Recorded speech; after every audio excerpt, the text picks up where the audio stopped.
Not a bad day, George. What about Lukey? He'll be back. You fancy the one? Gun?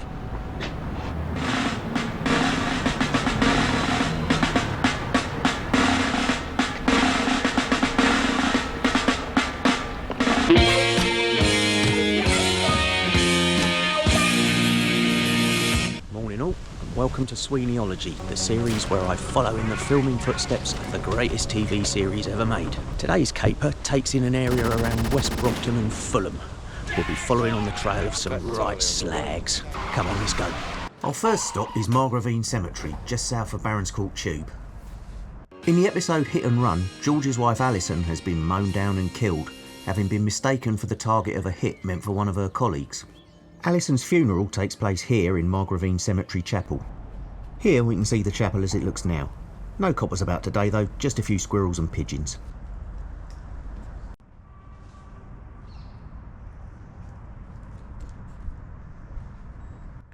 After the service, Regan wanders out for a fag. He has a chat to George's mum here with these flats in the background. As you can see, the view today is much the same, albeit that the plants and trees have grown up considerably in the intervening years.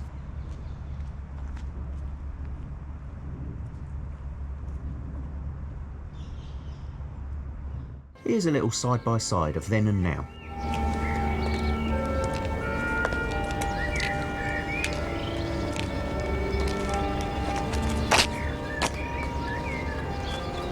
Moving on, we head south to Laundry Road. Here, in the episode Trap, Jack is in bother having been accused of corruption. He lets George in on the situation whilst walking through the rubble typical of a 70s London site of demolition and rebuilding. Could mean bother for you. I switched the button off before I spoke. Yeah, they got others. But you know the score. What you saw was an allegation of conspiracy against me. Now, when it hits the fan, you'll be in a safe corner. Get off. It was tough to stand in the exact spot here, but the demolition site is where the housing and community centre in the right of this shot now stand.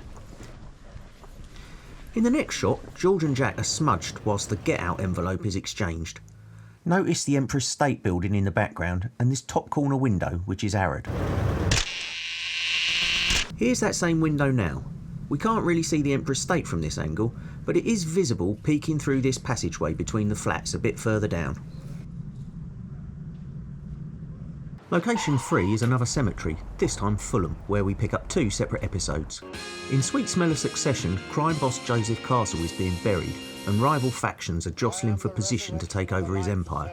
However, his son Stephen has his own ideas about that. He were dead, yet shall he live, and whosoever liveth and believeth in me shall never die.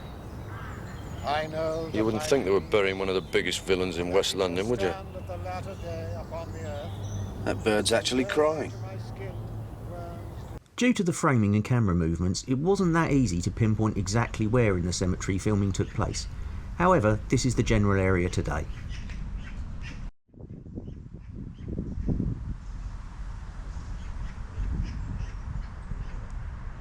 I wonder. Hey, get this. Rest in peace, Charlie. Last year they were trying to blow each other's legs off. Here, Governor. Look at this. From the kid. In loving memory of my father, Stephen. So old Joe had a son. And an heir? I hope not, for his sake. Didn't quite get me angles right here, but this is where Stephen walks away, having been observed by the squad. In the same location, we have a scene from Victims, where Haskins' wife Doreen is having a tough old time. This plotline shows the trailblazing nature of the Sweeney. It was more gritty and real than its predecessors, and not afraid to deal with uncomfortable subjects. 101%. And the baby? There's no baby. You've got one family, you'll have to settle for that. Here we see Mrs H walking through the cemetery to visit her mother's grave. Did you want another child? Yes. Well, at your age, Mrs Haskins, I wouldn't have advised it. Really, I wouldn't. I did try to find George Leonard Prentice, but couldn't spot him on this occasion. However, the scene was filmed in this part of the cemetery with the Fulham Palace Road in the background.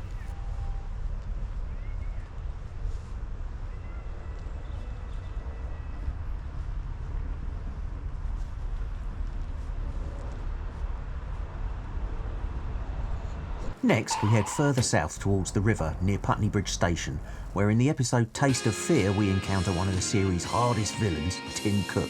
A proper nutcase, this one. The squad's on the trail of armed burglars and have been tipped off by a tailor that a likely-looking lad has handed in a leather coat for repairs with a suspiciously sawn-off shotgun-friendly looking inside pocket.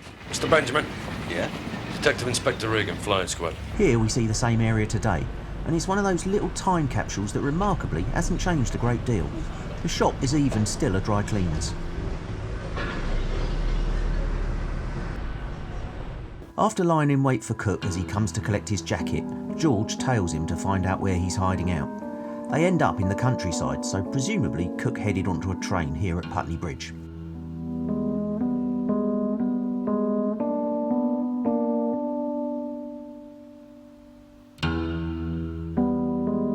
Public transport infrastructure, particularly railway bridges, stations and so on, does provide one of the most stable parts of the London landscape, where you can still see strong glimpses of how things looked in the 70s.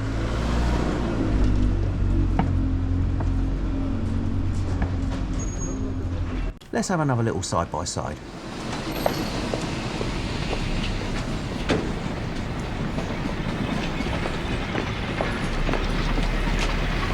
Now we head northeast to Parsons Green and to two locations from the episode The Bigger They Are. First, we'll see a shifty photographer by the name of Leroy walking south across the green, with the Duke on the Green pub in the far right. A very short shot this one, you can see the pub in the centre under the trees here. On the northern tip of the green is the immediately preceding scene. Harold Collins waits to meet Leroy outside the National Anglian Bank entrance. You can see the remodelled entrance to Brigade House here. Collins' brother has died, leaving him a number of documents from his army days that incriminate his brother's former forces colleague turned wealthy businessman Leonard Gold. Collins meets Leroy at the bank to assist in photographing the documents held in his late brother's safety deposit box, with the squad on his tail. You're receiving, over. Oscar 2-4. Looking across from the green where the squad were parked, you can see, sign of the times, that the bank location is now a Waitrose. As the camera pans right here, you can see the former Brigade's hostel next to the bank, a YMCA today. These shots are looking roughly south then north from outside the bank. Simple, you dig? And here's a solicitor's letter. A real work of art, man. There ain't no way they're gonna know this ain't genuine. The cop are waiting right here. Be on your way now, okay? And then as it is today.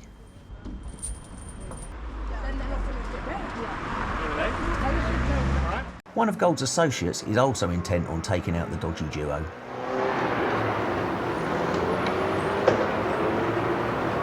Here we see the view across the street today. Finally, another comparison. About to go off. Nah, he's a drummer, George. Breaks into people's homes. All he's ever done. Bank blokes aren't his game. Now we move north to our intro location, the former Fulham police station. In Visiting Fireman, Regan wants his informant Carew released from custody. The old station has been demolished and replaced with this office building.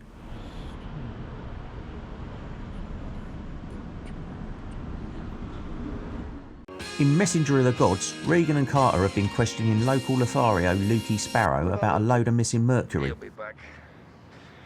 Lukey has done a bunk, and Mrs. Ricks, whose daughter Lukey was supposedly about to marry, is on the warpath over her ruined wedding plans. The direction in which George and Jack flee is now the car park for, you guessed it, a Waitrose. And this is looking back towards the A304 from where Diana Dawes storms towards us. Last up for this video, we're back with Taste of Fear at the old Farm Lane trading estate. Regan and Carter are undercover as garage mechanics whilst running surveillance. Here we see Jack walking into the garages whilst George watches on from the roof. This is that same walk today, unsurprisingly past modern looking flats. And a massive difference as we look into the once dingy interior of the estate, though the old entrance arches have been retained. Clearly there used to be roof space on top of the industrial units from where the surveillance took place. You're wasting film. Hey? They're Mormons. How can you tell? The way they walk. Do what? Now, I've passed a couple on this side. Nowadays the only echo of this is a small piece of railing remaining above the entrance.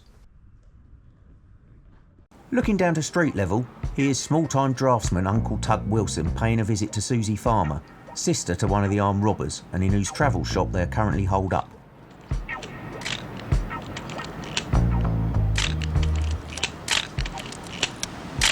Get that one full face when he comes away. Do my best, sir. Susie's house is number 122 Farm Lane, arrowed here.